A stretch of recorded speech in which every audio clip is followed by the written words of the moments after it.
Hello ನಮಸ್ಕಾರ, ವಿಶೇಷ ಕಾರ್ಯಕ್ರಮಕ್ಕೆ ಸ್ವಾಗತ. ನಾನು ಮಾರುತೇಶ್ ಹುಣಸನಹಳ್ಳಿ. ಜಯಾಗೆ ಜೀವದಾನ ಕೊಟ್ಟಿದ್ದು ಭವಾನಿ, ರಜನಿಯ ಬದುಕಿಸಿತ್ತು ಆ ಸಂಜೀವಿನಿ. ಪ್ರಿಯ ಶಿಷ್ಯನನ್ನ ಮೃತ್ಯು ದೇವತೆಯಿಂದ ರಕ್ಷಿಸಿದ್ದ ಆ ದಿವ್ಯ ಪುರುಷ.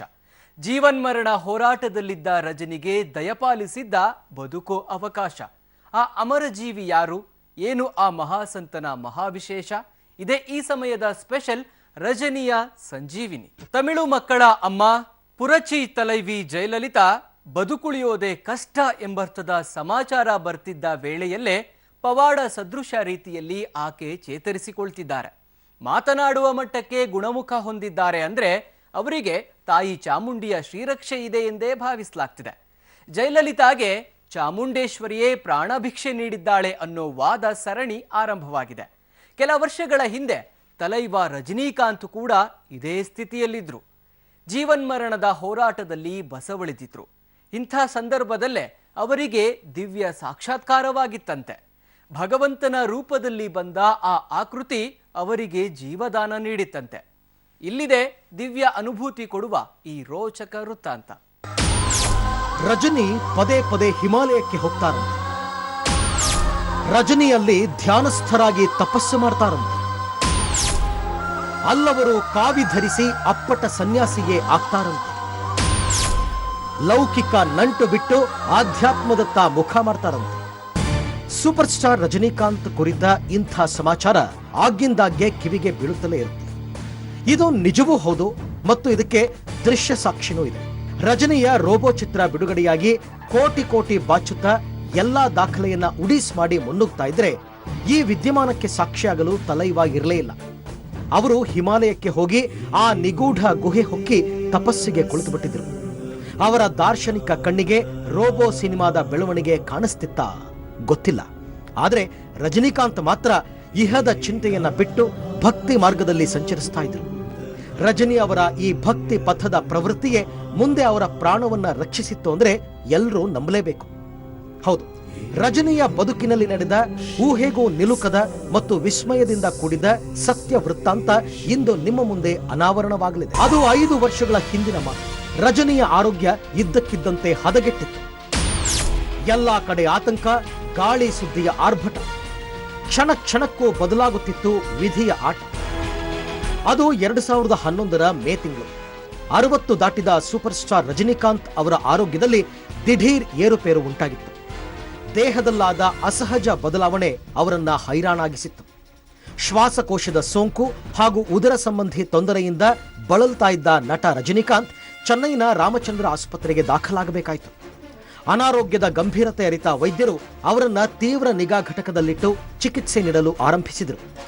ಇತ್ತ ರಜನಿ ಆಸ್ಪತ್ರೆ ಸೇರಿರೋ ವಿಷಯ ಮಾಧ್ಯಮಗಳಲ್ಲಿ ಪ್ರಕಟವಾಗಿ ಅಗಣಿತ ಅಭಿಮಾನಿಗಳಲ್ಲಿ ಆತಂಕಕ್ಕೆ ಕಾರಣವಾಗಿತ್ತು. ಆರಾಧ್ಯ ದೈವನ ಆರೋಗ್ಯ ಸುಧಾರಣೆಗಾಗಿ ದಕ್ಷಿಣ ಭಾರತದಾದ್ಯಂತ ಪೂಜೆ ಪುನಸ್ಕಾರ, ಹೋಮ ಹವನ ನಡೆಯತೊಡಗಿತ್ತು. ಭಾರತದ super star big B Amitabh Bachchan ಸೇರಿದಂತೆ ಕಾಂಗ್ರೆಸ್ ಅಧ್ಯಕ್ಷೆ ಸೋನಿಯಾ ಗಾಂಧಿಯವರೆಗೂ ಎಲ್ಲರೂ ರಜನಿ ಕ್ಷೇಮ ಸಮಾಚಾರ ವಿಚಾರಿಸಿದರು. ರಜನಿ ಪವಾಡ. ರಜನಿಕಾಂತ್ ಆರೋಗ್ಯವಾಗಿದ್ದಾರೆ. ಅವರಿಗೆ ತಗುಲಿರುವ ಸೋಂಕು ಅಸಮತೋಲನದಿಂದ ಉಂಟಾಗಿದೆ. ಅವರಿಗೆ ಸೂಕ್ತ ಚಿಕಿತ್ಸೆ ನೀಡುವ ಸಲುವಾಗಿ ಸೋಂಕುರಹಿತ ಪ್ರದೇಶದಲ್ಲಿ ಇಡಲಾಗಿದೆ. ಅವರ ಜೀರ್ಣಾಂಗಗಳು ಚೆನ್ನಾಗಿವೆ. ಅವರು ಕೂಡ ಮನುಷ್ಯರು.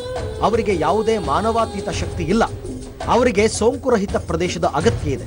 ಯಾರೂ ವದಂತಿಗೆ ಕಿವಿಗೊಡಬೇಡಿ. ಹೀಗಂತ ರಜನಿಕಾಂತ್ ಪತ್ನಿ ಲತಾ ರಜನಿಕಾಂತ್ ಮಾಧ್ಯಮಗಳಿಗೆ ಪ್ರತಿಕ್ರಿಯೆ ನೀಡ್ತಾ ಇದ್ರೆ ಅತ್ತ ಐಸಿಯುನಲ್ಲಿ ಆ ಜೀವ ನಿತ್ರಾಣವಾಗಿತ್ತು. ಜೀವನಾಡಿಯ ಬಡಿತ ಕ್ಷೀಣಿಸುತ್ತಿತ್ತು. ವೆಂಟಿಲೇಟರ್ ಸಹಾಯದಿಂದ ಉಸಿರಾಡುತ್ತಿದ್ದ ರಜನಿ ನಿಜಕ್ಕೂ ಬಸವಳಿದಿದ್ರು. ಮೃತ್ಯು ಪಾಶವಿಡಿದ ಜವರಾಯ ಬೆಂಬಿಡದ ಭೂತನಂತೆ ರಜನಿಯ ಬಳಿಯೇ ನಿಂತಿದ್ದ. ಅಂದು ರಜನಿಯ ಧರ್ಮಪತ್ನಿ ಹೇಳಿದಂತೆ ಆರೋಗ್ಯದಲ್ಲಿ ಸುಧಾರಣೆ ಕಂಡು ಬಂದಿರಲಿಲ್ಲ. ರಜನಿ ಚೇತರಿಸಿಕೊಳ್ಳೋ ಯಾವ ಲಕ್ಷಣವೂ ತೋರ್ತಾ ಇರಲಿಲ್ಲ. ಪ್ರತಿಷ್ಠಿತ ರಾಮಚಂದ್ರ ಆಸ್ಪತ್ರೆಯ ನುರಿತ ವೈದ್ಯರು ಸಹ ಅಸಹಾಯಕರಾಗಿ ಕೈಚೆಲ್ಲಿ ಕುಳಿತು ಬಿಟ್ಟಿದ್ರು. ಯಾಕಂದ್ರೆ ಯಾವ ಚಿಕಿತ್ಸೆಗೂ ಸಕಾರಾತ್ಮಕವಾಗಿ ಸ್ಪಂದಿಸುತ್ತಿರಲಿಲ್ಲ ರಜನಿಕಾಂತ್. ಏನೂ ಹೇಳಲು ಸಾಧ್ಯವಿಲ್ಲ ಅಂದಿದ್ರು ವೈದ್ಯರು. ನಿರೀಕ್ಷೆಯನ್ನೇ ಬಿಟ್ಟಿದ್ರು ರಜನಿ ಮನೆಯವರು. ಮರಣ ಶಯ್ಯೆಯಲ್ಲಿದ್ರು ತಲೈವ. ದೇಹದಿಂದ ನಶಿಸುತ್ತಿತ್ತು ಜೀವಸತ್ವ. ಹೌದು, ರಜನಿಕಾಂತ್ ಅದಾಗಲೇ ಸಾವಿನ ಮನೆಯ ಹೊಸ್ತಿಲಲ್ಲಿ ನಿಂತಿದ್ರು. ತಲೈವ ಕೊರಳಿಗೆ ಯಮಪಾಶ ಬಿದ್ದಾಗಿತ್ತು. ಈಗಲೋ ಆಗಲೋ ಅನ್ನುವಂತಾಗಿದ್ರು ರಜನಿ. ವಿಷಮ ಸ್ಥಿತಿಯ ಗಂಭೀರತೆ ಅರಿಯದೆ ಹೋದ ರಜನಿ ಕುಟುಂಬಸ್ಥರು ಅಕ್ಷರಶಃ ಶಾಕ್ನಲ್ಲಿ ಇದ್ರು. ಪತ್ನಿ ಲತಾ, ಇಬ್ಬರು ಹೆಣ್ಣು ಮಕ್ಕಳು, ಅಳಿಯ ಧನುಷ್ ಎಲ್ಲರೂ ಶೋಕ ಸಾಗರದಲ್ಲಿ ಮುಳುಗಿದ್ರು. ಮನೆಯ ದೀಪ ಆರಿ ಹೋಗುತ್ತಿರುವ ಭಯ ಅವರನ್ನೆಲ್ಲ ಆವರಿಸಿ ದುಃಖದ ಕಡಲಿಗೆ ದೂಡಿ ಅಸಲಿಗೆ ಪರಿಸ್ಥಿತಿ ನಿಮಿಷ ನಿಮಿಷಕ್ಕೂ ಬಿಗಡಾಯಿಸ್ತಾ ಇತ್ತು. ಆಸ್ಪತ್ರೆಗೆ ಸೇರಿದ ವೇಳೆ ಮಾತನಾಡ್ತಾ ಇದ್ದ ರಜನಿ ಆ ಬಳಿಕ ಮೌನವಾಗಿತ್ತು. ಆ ಜೀವ ಒಳಗೊಳಗೆ ಅದ್ಯಾವ ಸಂಕಟ ಪಡ್ತಾ ಇತ್ತೋ ಆ ಭಗವಂತನೇ ಬಲ್ಲ. ಒಟ್ನಲ್ಲಿ ರಜನಿಯ ಧ್ವನಿಯಂತೂ ಕ್ಷೀಣಿಸಿತ್ತು. ಇದೇ ಸಮಯದಲ್ಲಿ ಅವರು ಕೋಮಾಗೆ ಜಾರಿ ಬಿಡುವ ಆತಂಕವನ್ನ ವ್ಯಕ್ತಪಡಿಸಿದರು ವೈದ್ಯರು. ಹಾಗೇನಾದರೂ ಅವರು ಪ್ರಜ್ಞಾಶೂನ್ಯರಾದರೆ ಮತ್ತೆ ಸಹಜ ಸ್ಥಿತಿಗೆ ಮರಳುವುದು ಅಸಾಧ್ಯ ಎಂಬ ತೀರ್ಮಾನಕ್ಕೆ ಬಂದಿದ್ರು ಅಲ್ಲಿನ ಡಾಕ್ಟರ್ಸ್. ಇಂಥ ಸಮಯದಲ್ಲೇ ಘಟಿಸಿತು ಚಮತ್ಕಾರ. ಮರಣಶಯ್ಯೆಯಲ್ಲಿದ್ದವರಿಗೆ ಆಗಿತ್ತು ದಿವ್ಯ ಸಾಕ್ಷಾತ್ಕಾರ. ರಜನಿ ಸಾವಿನ ಕದ ತಟ್ಟಿ ವಾಪಸ್ಸು ಬಂದಿದ್ರು. ದಿವ್ಯಾನುಭೂತಿಗೆ ಅವರು ಸಾಕ್ಷಿಯಾಗಿದ್ದರು. ಹೌದು, ಅಂದು ರಜನಿ ಬಾಳಲ್ಲಿ ಯಾರು ಊಹಿಸದ ಹಾಗೂ ತರ್ಕಿಸದ ದಿವ್ಯ ಬೆಳವಣಿಗೆ ಘಟಿಸಿತು. ಅದು ತಲೈವ ಪಾಲಿಗೆ ಮರುಜನ್ಮ ಕೊಟ್ಟ ವಿದ್ಯಮಾನ. ವೈದ್ಯರೇ ಇನ್ನಾಗಲ್ಲ ಅಂತ ಕೈ ಚೆಲ್ಲಿದ್ರು. ಆಗ ರಜನಿಕಾಂತ್ ಜೀವನದಲ್ಲಿ ಪವಾಡವೊಂದು ನಡೆದಿತ್ತು. ಏನಾಯ್ತು ಅಂದು ಈ ಬಗ್ಗೆ ಮಾಹಿತಿ ಕೊಡ್ತೀವಿ. ನಿಜಕ್ಕೂ ರಜನಿಕಾಂತ್ ಅವರ ದೇಹ ಸ್ಥಿತಿ ವಿಪರೀತ ಬಿಗಡಾಯಿಸಿತ್ತು. ಕ್ಷಣ ಕ್ಷಣಕ್ಕೂ ಆರೋಗ್ಯದಲ್ಲಿ ಏರುಪೇರಾಗ್ತಿತ್ತು. ನುರಿತ ವೈದ್ಯರು ಎಷ್ಟೇ ಪ್ರಯತ್ನ ಪಟ್ಟರೂ ಸುಧಾರಣೆ ಕಂಡು ಬರ್ತಿರ್ಲಿಲ್ಲ. ಹೀಗಾಗಿ ವೈದ್ಯರೇ ಅಸಹಾಯಕರಾಗಿ ಕೈಚೆಲ್ಲಿ ಕುಳಿತು ಬಿಟ್ಟಿದ್ರು. ಇಂಥ ವೇಳೆಯಲ್ಲೇ ಅಲ್ಲೊಂದು ಮಹಾ ಪವಾಡ ನಡೆದಿತ್ತು. ಆ ವಿಸ್ಮಯ ಅದ್ಭುತ, ಅಕಲ್ಪನೀಯ ಮತ್ತು ಅವಿಶ್ವಸನೀಯವಾಗಿತ್ತು. ಹೌದು ವೀಕ್ಷಕರೇ, ರಜನಿಕಾಂತ್ ಖುದ್ದು ಅನುಭವಿಸಿದ ಹಾಗೂ ಸಾಕ್ಷೀಕರಿಸಿದ ಆ ದಿವ್ಯ ವಿದ್ಯಮಾನ ಬಲು ರೋಚಕ.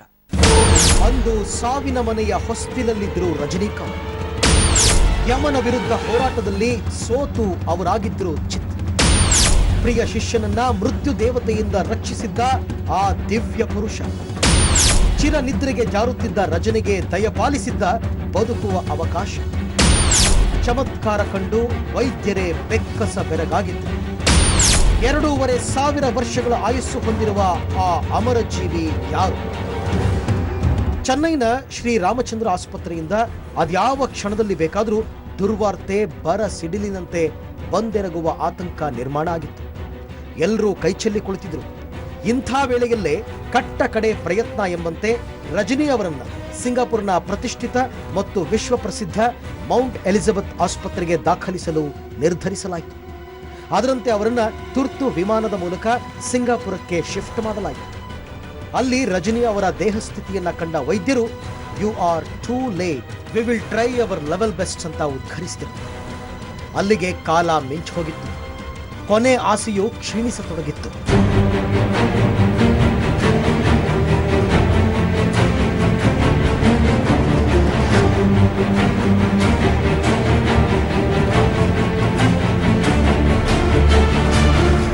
ಅತ್ತ ಮೌಂಟ್ ಎಲಿಜಬೆತ್ ಆಸ್ಪತ್ರೆಯ ಐಸಿಯುನಲ್ಲಿ ಜೀವನ್ ಮರಣದ ಮಧ್ಯೆ ರಜನಿಕಾಂತ್ ಹೋರಾಡ್ತಾ ಇದ್ರೆ, ಇತ್ತ ಭಾರತದಲ್ಲಿ ಅವರ ಆಪ್ತರೊಬ್ಬರು ದೃಢ ಸಂಕಲ್ಪದೊಂದಿಗೆ ಹಿಮಾಲಯಕ್ಕೆ ಪಯಣ ಬೆಳೆಸಿದರು.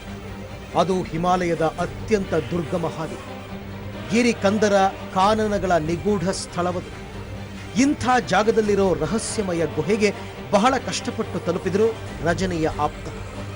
ಆ ಗುಹೆಯ ಒಳಹೊಕ್ಕುತ್ತಿದ್ದಂತೆ ಅವರಿಗೆ ದಿವ್ಯ ಅನುಭವ ಆಯ್ತಂತೆ. ಅವರ ಸುತ್ತ ಪ್ರಭಾವಳಿ ಮೂಡಿದಂತೆ ಭಾಸವಾಯ್ತಂತೆ.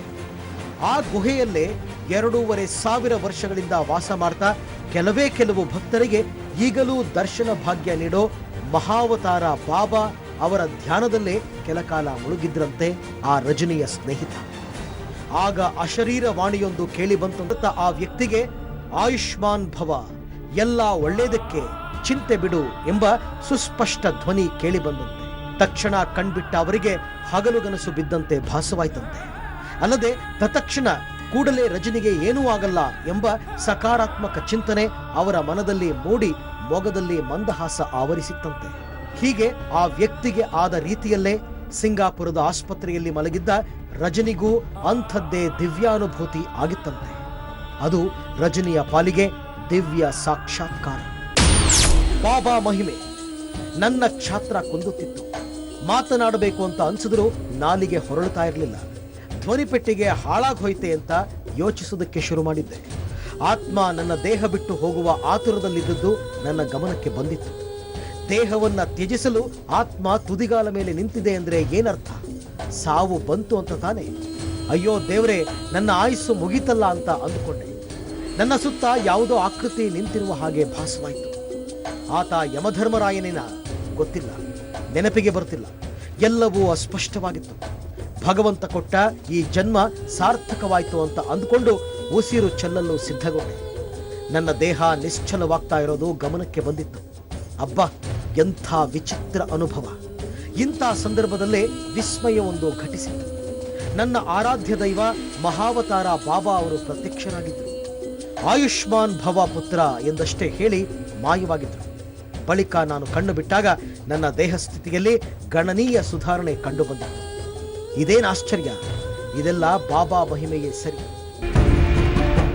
ಇದು ರಜನಿಕಾಂತ್ ತಮ್ಮ ಆರೋಗ್ಯದಲ್ಲಿ ಚೇತರಿಕೆ ಕಂಡು ಆಸ್ಪತ್ರೆಯಿಂದ ಬಿಡುಗಡೆ ಹೊಂದಿ ಚೆನ್ನೈಗೆ ವಾಪಸ್ಸಾದ ಮೇಲೆ ಮನೆ ಮಂದಿ ಹಾಗೂ ಹಿಮಾಲಯಕ್ಕೆ ಹೋದ ಆ ಆಪ್ತನ ಜೊತೆ ಹಂಚಿಕೊಂಡ ವಿಸ್ಮಯಕಾರಿ ಅನುಭವ. ಹೌದು, ಆರೋಗ್ಯ ವಿಪರೀತ ವಿಷಮಿಸಿತ್ತು ಅನ್ನೋದು ಎಷ್ಟು ಸತ್ಯವೋ, ಬಾಬಾ ಅವರು ರಜನಿಗೆ ಪ್ರಾಣ ಭಿಕ್ಷೆ ನೀಡಿದ್ದು ಅಷ್ಟೇ ಸತ್ಯ ಅಂತಾರೆ ರಜನಿ. ಇದನ್ನ ಬಹಿರಂಗವಾಗಿ ಅವರು ಎಲ್ಲೂ ಹೇಳ್ಕೊಳ್ಳೋದಕ್ಕಾಗ್ಲಿಲ್ಲವಾದರೂ ಬಾಬಾ ಅವರನ್ನ ಪದೇ ಪದೇ ಸ್ಮರಿಸೋದನ್ನ ಮರೆತಿಲ್ಲ.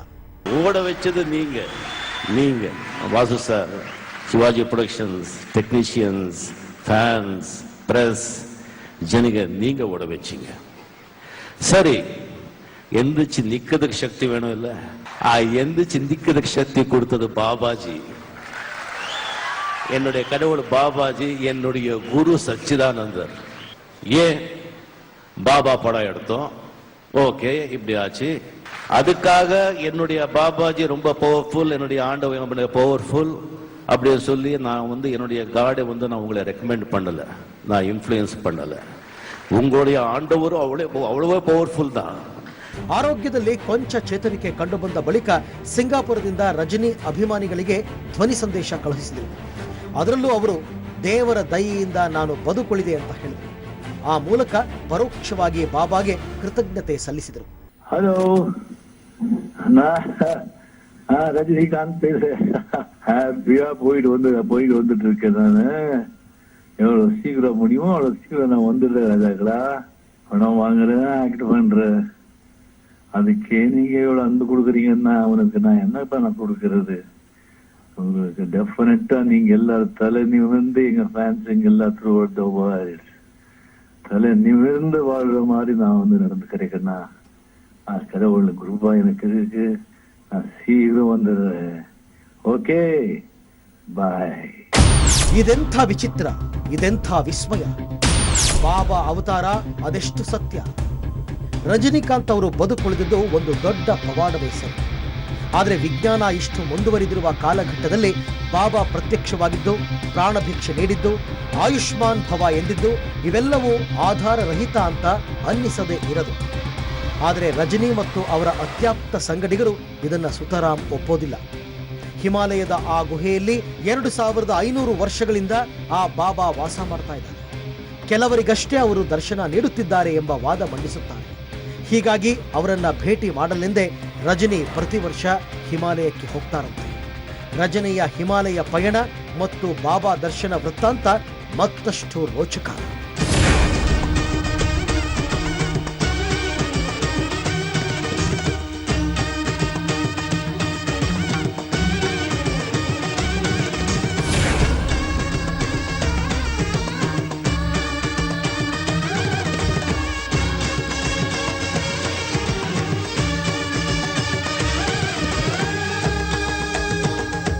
ರಜನಿಕಾಂತ್ ಆಗಾಗ್ಗೆ ಹಿಮಾಲಯಕ್ಕೆ ಹೋಗ್ತಾರೆ, ಯಾರನ್ನೋ ಭೇಟಿಯಾಗಿ ಬರ್ತಾರೆ.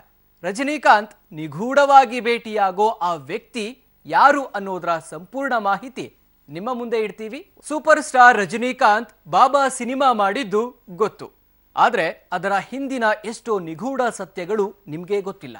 ಆ ಬಾಬಾ ಯಾರು, ಅವರು ಎಲ್ಲಿರ್ತಾರೆ, ಖುದ್ದು ರಜನಿಕಾಂತ್ ಈ ಬಾಬಾರನ್ನ ನೋಡಿದ್ದಾರೆ ಎನ್ನುತ್ತಾರೆ.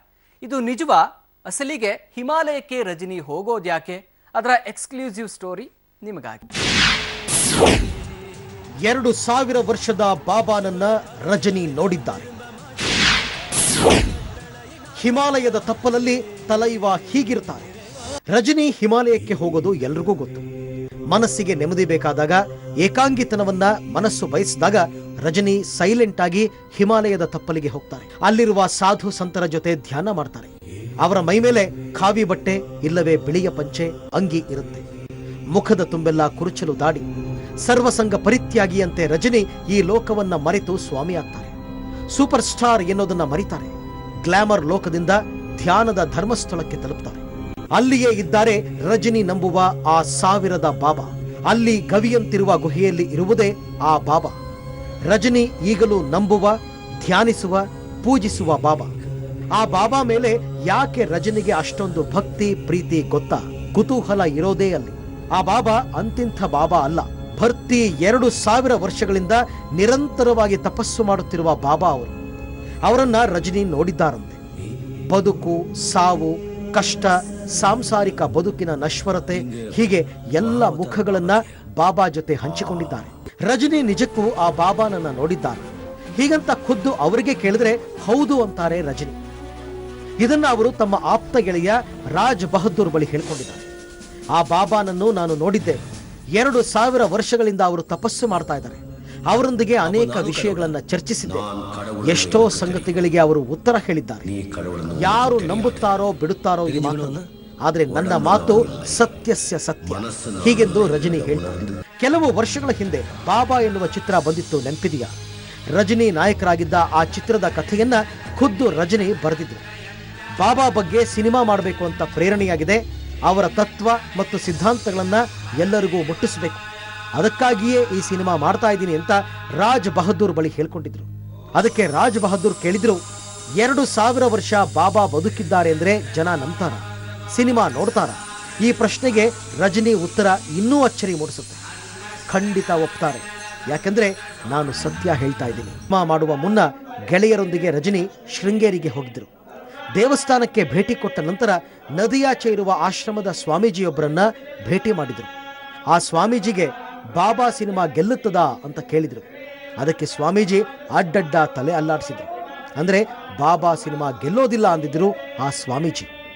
ಆದರೂ ರಜನಿ ಹಠ ಬಿಡ್ಲಿಲ್ಲ, ಸಿನಿಮಾ ಮಾಡಿದ್ರು. ತುಂಬಾ ನಿರೀಕ್ಷೆ ಇಟ್ಕೊಂಡಿದ್ದ ಚಿತ್ರ ಜನರಿಗೆ ಇಷ್ಟ ಆಗ್ಲಿಲ್ಲ. ಆದರೂ ರಜನಿ ಆ ಬಾಬಾ ಮೇಲೆ ನಂಬಿಕೆಯನ್ನ ಕಳೆದುಕೊಳ್ಳಿಲ್ಲ. ಆ ಬಾಬಾ ಫೋಟೋ ಈಗಲೂ ರಜನಿ ಮನೆಯಲ್ಲಿ ಇದೆ. ನಿತ್ಯ ಅದಕ್ಕೆ ಪೂಜೆ ಸಲ್ಲಿಸದೆ ರಜನಿ ಹೊರಗೆ ಹೆಜ್ಜೆ ಇಡೋದಿಲ್ಲ, ಅಷ್ಟೊಂದು ಭಕ್ತಿ ಇದೆ. ಅದೇ ರೀತಿ ಅವರು ನಂಬುವ, ಪ್ರೀತಿಸುವ, ಗೌರವಿಸುವ, ಪೂಜಿಸುವ ಇನ್ನೊಬ್ಬ ಸ್ವಾಮೀಜಿ ಅಂದ್ರೆ ಅದು ಗುರು ರಾಘವೇಂದ್ರ. ಬೆಂಗಳೂರಿನಲ್ಲಿ ಹರೆಯದಲ್ಲಿ ಅವರು ಚಾಮರಾಜಪೇಟೆಯಲ್ಲಿ ಕೂಲಿ ಮಾಡ್ತಾ ಇದ್ರು. ಕೆಲಸ ಮುಗಿದ ಮೇಲೆ ಸಮೀಪದಲ್ಲಿದ್ದ ರಾಯರ ಮಠಕ್ಕೆ ಹೋಗಿ ಕೈ ಮುಗಿತಾ ಇದ್ರು. ಕಷ್ಟಗಳನ್ನ ಬೇಗನೆ ತೀರಿಸು ಗುರುವೆ ಅಂತ ಹೇಳ್ತಾ ಇದ್ರು. ಆ ಪ್ರೀತಿಯಿಂದಲೇ ಚೆನ್ನೈನಲ್ಲಿ ರಾಘವೇಂದ್ರ ಸ್ವಾಮಿ ಮಠ ಕಟ್ಟಿಸಿದರು. ರಾಘವೇಂದ್ರ ಕಲ್ಯಾಣ ಮಂಟಪ ಕಟ್ಟಿಸಿದರು.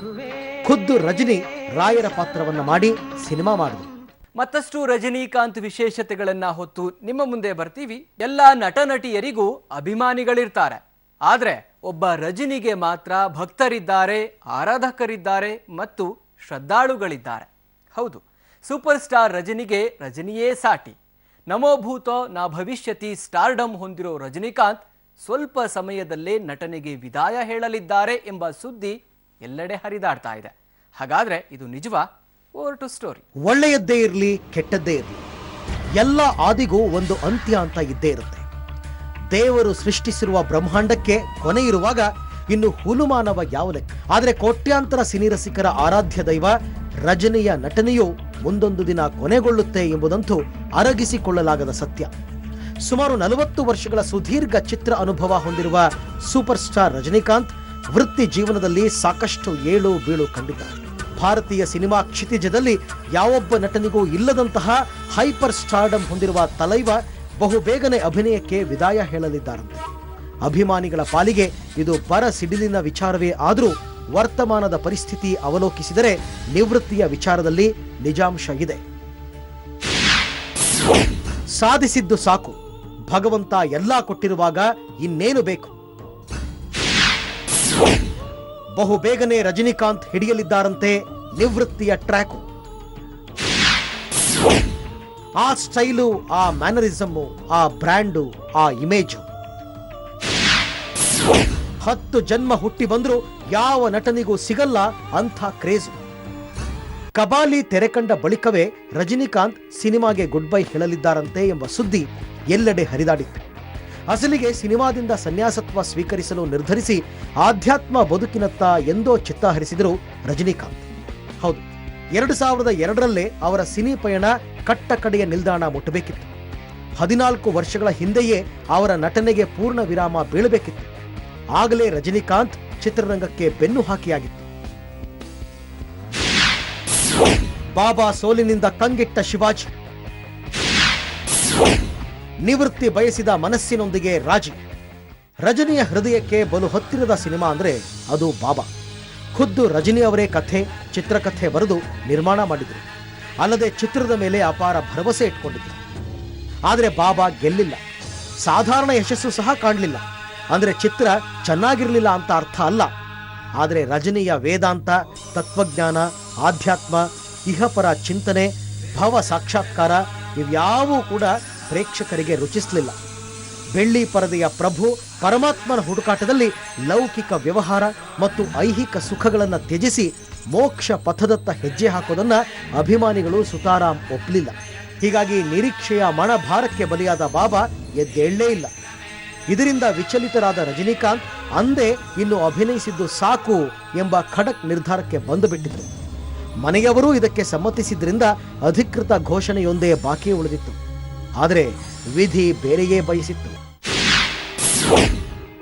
ನಿವೃತ್ತಿ ನಿರ್ಧಾರ ಸದ್ಯಕ್ಕೆ ಕೈಬಿಡು ರಜನಿ.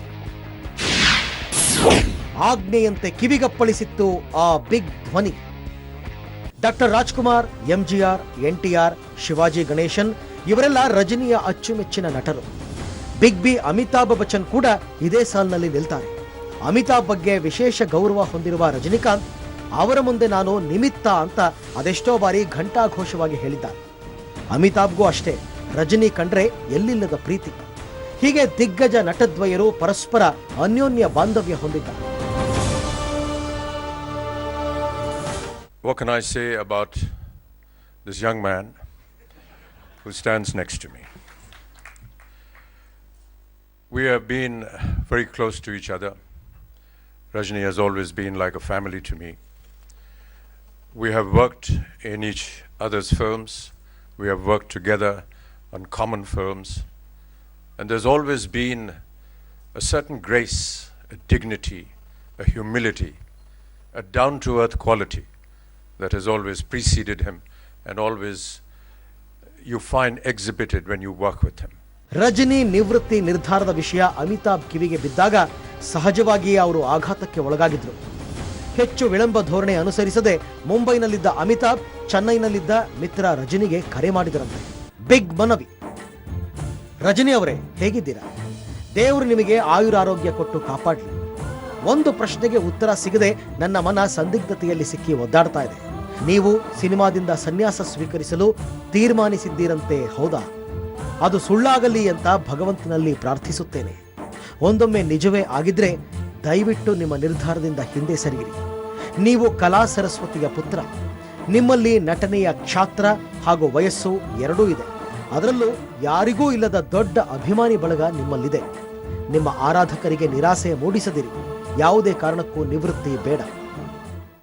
ಹೀಗಂತ ರಜನಿ ಅವರಲ್ಲಿ ಮನವಿ ಮಾಡಿದ್ರು ಅಮಿತಾಬ್ ಬಚ್ಚನ್. ಅಲ್ಲಿಯವರೆಗೆ ಮಗುವಿನ ರೀತಿ ರಚ್ಚೆ ಹಿಡಿದು ರಿಟೈರ್ಮೆಂಟ್ ನಿರ್ಧಾರಕ್ಕೆ ಅಂಟಿಕೊಂಡಿದ್ದ ತಲೈವ ಬಿಗ್ ಬಿ ಮಾತಿಗೆ ಸೋತು ಶರಣಾದರು. ಆಯ್ತು, ಸದ್ಯಕ್ಕೆ ನಿವೃತ್ತಿ ನಿರ್ಧಾರ ಕೈಬಿಡ್ತೀನಿ ಅಂತ ಮಾತು ಕೊಟ್ಟರು. ಅದನ್ನ ಇಲ್ಲಿಯವರೆಗೂ ಉಳಿಸ್ಕೊಂಡಿದ್ದಾರೆ ಕೂಡ. ಆದರೆ ಈಗ ಮತ್ತೆ ರಜನಿಯ ತಲೆಗೆ ನಿವೃತ್ತಿಯ ಹುಳ ಹೊಕ್ಕಿದೆ ಅಂತ ಹೇಳಲಾಗ್ತಾ ಇದೆ. ಅದು ಇನ್ನಿಲ್ಲದಂತೆ ಅವರನ್ನ ಬಾಧಿಸ್ತಾ ಇದೆಯಂತೆ.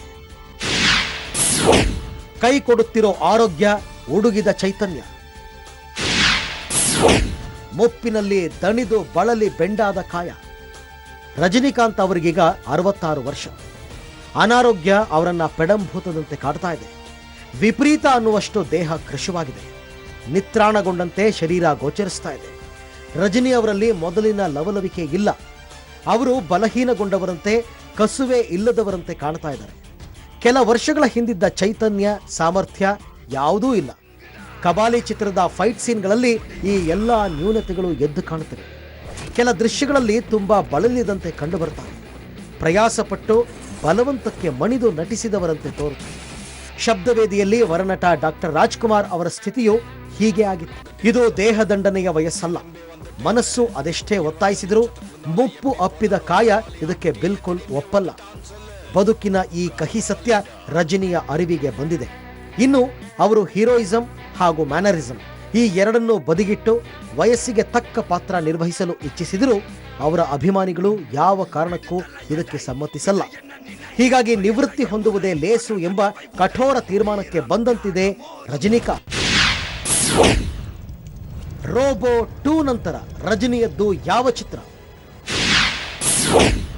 ರೋಬೋ 2 ನಂತರ ಬಹುತೇಕ ಖಚಿತ ನಿವೃತ್ತಿ ನಿರ್ಧಾರ.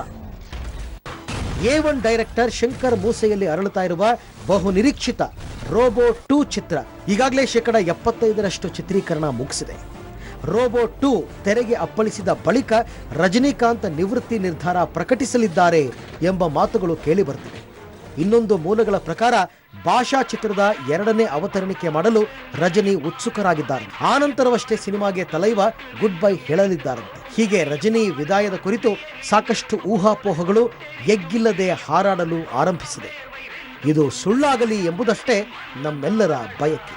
ರಜನಿಯ ಸಂಜೀವಿನಿ. ನೆನಪಿರ್ಲಿ, ನ್ಯೂಸ್ ಅಂದ್ರೆ ಪಬ್ಲಿಕ್ ಟಿವಿ.